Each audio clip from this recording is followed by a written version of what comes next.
Assalamualaikum warahmatullahi wabarakatuh. Perkenalkan, nama saya Alia Gustina dengan NIM 2023143630. Pada kesempatan kali ini, saya akan menjelaskan materi tentang bagaimana agama menjamin kebahagiaan untuk memenuhi tugas pendidikan agama dari dosen pengampu Bapak Dr. Haji Hendra Wijaya SAG MPDI.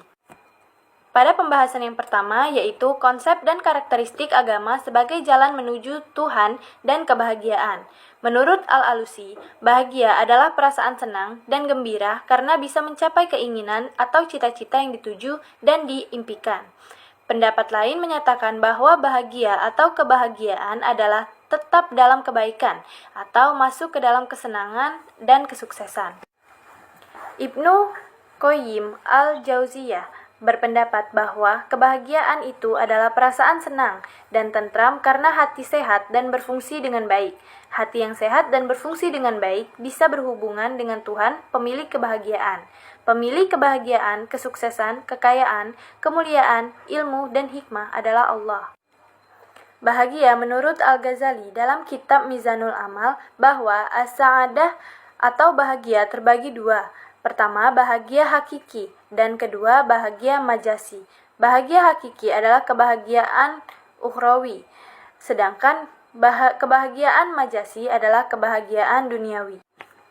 Karakteristik hati yang sehat menurut Ibnu Qayyim adalah sebagai berikut. Yang pertama, hati menerima makanan yang berfungsi sebagai nutrisi dan obat.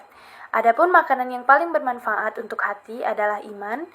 Obat terbaik adalah Al-Quran. Yang kedua, selalu berorientasi ke masa depan dan akhirat. Yang ketiga, selalu mendorong pemiliknya untuk kembali kepada Allah. Yang keempat, tidak pernah lupa dari mengingat Allah atau berzikir kepada Allah, tidak berhenti berkhidmat kepada Allah, dan tidak merasa senang dengan selain Allah Subhanahu wa Ta'ala. Yang kelima, jika sesaat saja lupa kepada Allah, segera ia sadar dan kembali mendekat dan berzikir kepadanya. Yang keenam, jika sudah masuk dalam sholat, maka hilanglah semua kebingungan dan kesibukan duniawinya. Yang ketujuh, perhatian terhadap waktu agar tidak hilang sia-sia melebihi perhatian kepada manusia lain dan hartanya. Dan yang terakhir, hati yang sehat selalu berorientasi kepada kualitas amal, bukan kepada Allah semata. Karakteristik hati yang sakit antara lain, banyak bergaul dengan orang-orang yang tidak baik, terlalu banyak tidur, at-tamanni atau berangan-angan, asyab'u atau terlalu kenyang, menggantungkan diri kepada selain Allah, berlebihan melihat hal-hal yang tidak berguna, dan berlebihan dalam berbicara. Selanjutnya, alasan mengapa manusia harus beragama dan bagaimana agama dapat membahagiakan umat. Kunci beragama berada pada fitrah manusia. Fitrah itu sesuatu yang melekat dalam diri manusia dan telah menjadi karakter atau tabiat manusia. Telah meriwayatkan hadis kepadaku Yunus dari Hasan dari Aswad bin Sari at-Tamimi. Ia berkata, aku mendatangi Rasulullah dan aku telah berperang bersama Rasulullah. Pada hari itu para sahabat berperang hingga mereka membunuh anak-anak.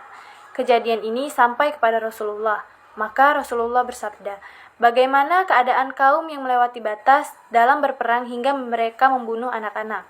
Seorang laki-laki berkata, ya Rasulullah, mereka itu adalah anak-anak musyrikin juga.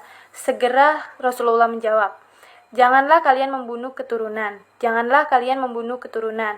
Lalu beliau berkata, bahwa setiap manusia dilahirkan dalam keadaan fitrah. Orang tuanya lah yang menjadikan ia Yahudi, Nasrani, atau Majusi. Setiap orang harus bersikap hati-hati bahwa tauhidullah yang merupakan satu-satunya jalan menuju kebahagiaan itu, menurut Said Hawa, dapat merusak dengan hal-hal sebagai berikut.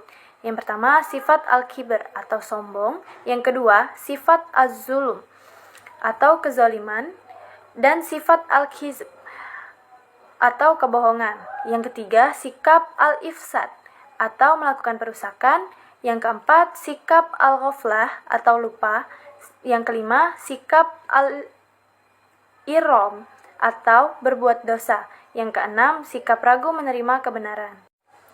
Baiklah, kesimpulan pada materi kali ini yaitu tujuan hidup manusia adalah sejahtera di dunia dan bahagia di akhirat. Dengan kata lain, dapat disebutkan bahagia di dunia dan bahagia di akhirat.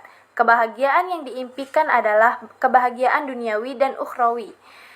Untuk menggapai kebahagiaan termaksud mustahil tanpa landasan agama. Agama dimaksud adalah agama tauhidullah. Mengapa kebahagiaan tidak mungkin digapai tanpa tauhidullah? Sebab kebahagiaan hakiki itu milik Allah. Kita tidak dapat meraihnya kalau tidak diberikan Allah. Jalan mencapai kebahagiaan selain yang telah digariskan Allah adalah kesesatan dan penyimpangan. Jalan sesat itu tidak dapat mengantar Anda ke tujuan akhir, yaitu kebahagiaan. Baiklah, sekian penyampaian materi pada kali ini. Jika ada kesalahan kata maupun kekurangan dalam penyampaian materi, saya memohon maaf. Saya akhiri, terima kasih. Wassalamualaikum warahmatullahi wabarakatuh.